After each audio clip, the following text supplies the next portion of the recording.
राजकुमारी चारुमती की सुंदरता पर मुग्ध होकर औरंगजेब ने उससे विवाह का प्रस्ताव भेजा। चारुमती औरंगजेब से विवाह नहीं करना चाहती थी। उसने महाराणा राज सिंह को पत्र लिखा। पत्र लेकर संदेशवाहक राज सिंह के दरबार पहुंचा।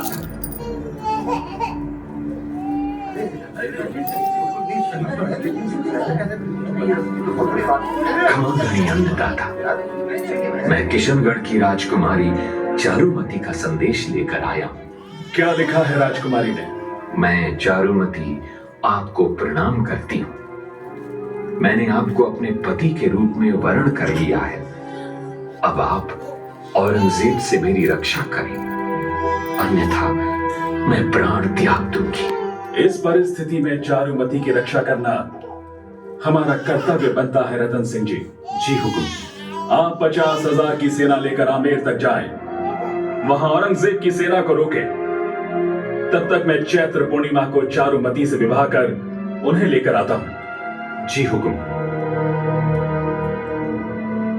रतन सिंह सलूमर के चुंडावत सरदार हैं। वे अपनी नवविवाहिता पत्नी हाड़ी रानी इंद्र कुमार से विदा लेने उनके महल में गए।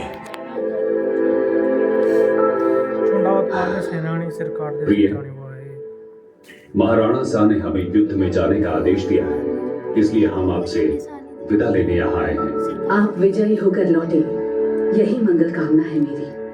किंतु रानी, युद्ध में क्या होगा कुछ कहा नहीं जा सकता। फिर तुम्हारा क्या होगा? आप निश्चिंत होकर युद्ध के लिए पधारिए। हम हिंदू स्त्रियां अपना कर्तव्य अच्छी तरह से जानती हैं। हम उसका सहर्ष पालन करेंगी। तो ठीक है, अब हम प्रस्थान करते हैं। मोहग्रस्त रतन सिंह ने प्रस्थान से पूर्व राजपुरोहित को कहा, पुरोहित जी, हाड़ी रानी से कहो कि हम उनकी कोई निशानी युद्ध में साथ ले जाना चाहते हैं। राजपुरोहित ने हाड़ी रानी को समाचार दिया। पति की मोहग्रस्त मानसिकता भांपकर उन्हें कर्तव्य पथ का बोध कराने हेतु हाड़ी रानी ने अनूठा निर्णय किया। रणबीर, तू मेरी सहेली है। ठाकुर साहब को मेरी अनमोल निशानी भेंट कर देना। और हाड़ी रानी ने अपना सिर काट दिया। थाली में चुनरी से ढके हाड़ी के सिर को देख रतन सिंह हतप्रभ रह गए।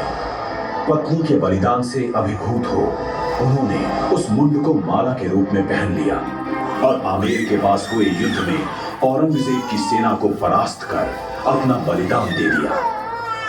इस दंपत्ति के बलिदान द्वारा ही महाराणा राज सिंह चारुमती से विवाह कर लौट सके। मोहग्रस्त हो गए चूनावत, हाड़ी से मांगी सेना ने, पति को प्रेरित करने को सिर काट दे दियो क्षत्राणी, सिर काट दे दियो क्षत्राणी।